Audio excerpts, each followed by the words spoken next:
বিদেশি ডিগ্রি ইস্যুতে মেডিকেল কাউন্সিলে হাজিরা শান্তনু সেনের বিরুদ্ধে অভিযোগ উঠেছিল যে বিদেশি ডিগ্রি তিনি ব্যবহার করেছেন। এই ইস্যুতে এবার মেডিকেল কাউন্সিলে হাজিরা দিলেন শান্তনু সেন আইএমএ বেঙ্গল, সেখানে তৃণমূলের সাসপেন্ডেড চিকিৎসক নেতা শান্তনু সেন 2019 সালে গ্লাসগো থেকে এফআরসিপি করেন শান্তনু সেন।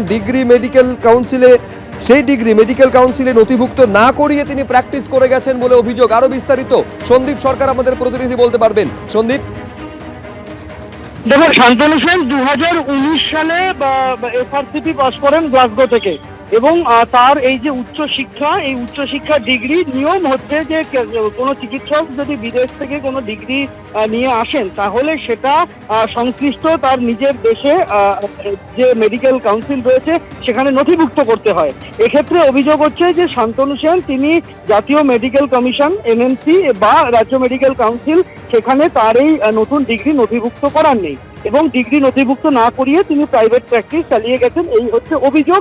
এমন অভিযোগকে সামনে এনেই স্বতঃপ্রণোদিতভাবে শান্তনু সেনকে নোটিশ পাঠিয়েছিল রাজ্য মেডিকেল কাউন্সিল, এবং তাকে বলা হয়েছিল যে তিনি এই কাজ করেছেন যেটা অনৈতিক কাজ, এবং তার সপক্ষে তথ্য প্রমাণ নিয়ে তাকে আজকে দুপুর 2টায় হাজির হতে বলা হয়েছিল রাজ্য মেডিকেল কাউন্সিলে।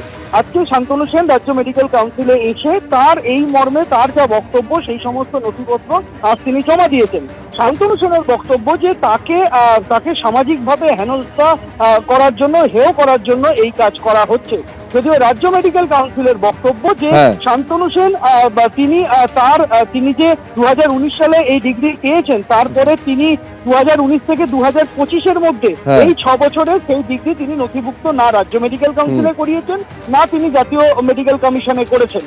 চলতি বছরের মার্চ মাসে তিনি একটি আবেদন করেছিলেন রাজ্য মেডিকেল কাউন্সিলে এই ডিগ্রি নথিভুক্ত করাতে, কিন্তু গত 6 বছরে তিনি এই কাজ করেননি, তাই তাকে ডাকা হয়েছিল। বেশ, শান্তনু সেন কি বলছেন একবার দর্শকদের সামনে রাখবো। ওয়েস্ট বেঙ্গল মেডিকেল কাউন্সিল এই অ্যাক্টে আপগ্রেডেশনের কোনো সুনির্দিষ্ট সময়সীমা নেই যে আপনাকে স্পেসিফিক কবের মধ্যে করতে হবে। দ্বিতীয় কথা, আপগ্রেডেশন না করলে আপনি যে ব্রিচ অফ এথিক্স করছেন এটা কোনো প্রভিশন অনুযায়ী ওয়েস্ট বেঙ্গল মেডিকেল কাউন্সিলে বলা যায় না। এটা আমাকে ইমোশনালি, আমার ফ্যামিলিকে, আমার সোসাইটিতে, আমার ফ্যামিলির মধ্যে ইমোশনালি আমাকে ভীষণভাবে হার্ট করেছে।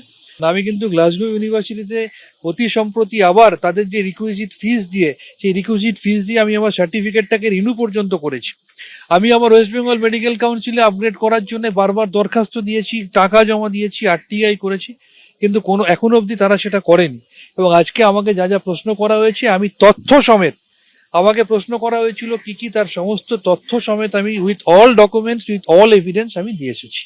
ওয়েস্ট বেঙ্গল মেডিকেল কাউন্সিলের মতো গুরুত্বপূর্ণ সংস্থায় যারা বসে রয়েছেন তাদের ওয়েস্ট বেঙ্গল মেডিকেল কাউন্সিল অ্যাক্টের প্রত্যেকটা ধারা মেনে চলা উচিত। তারপরেও যারা এই ধরনের কাজ করেছেন তারাই বলতে পারবেন কেন করেছেন। আমি 100% শিওর যে কোনো নিয়মেই আমি কোনো ভুল করিনি, এবং আমি আবার বলছি আমি 200% শিওর আমার সাথে যেটা করা হয়েছে সেটা অন্যায় হয়েছে।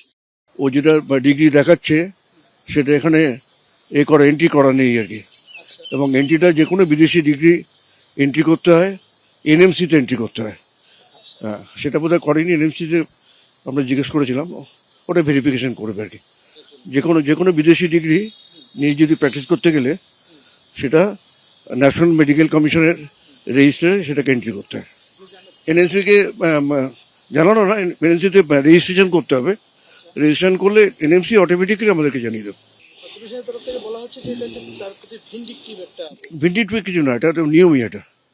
একটা ক্লজ আছে, এনএমসির একটা ক্লজ আছে, ক্লজ 26, সেখানে বলাই আছে যে কোনো বিদেশি ডিগ্রি তুমি যদি দেখাও যে তার প্র্যাকটিসিং প্যাডে, সেটাকে এনএমসিতে এন্ট্রি করতে হবে।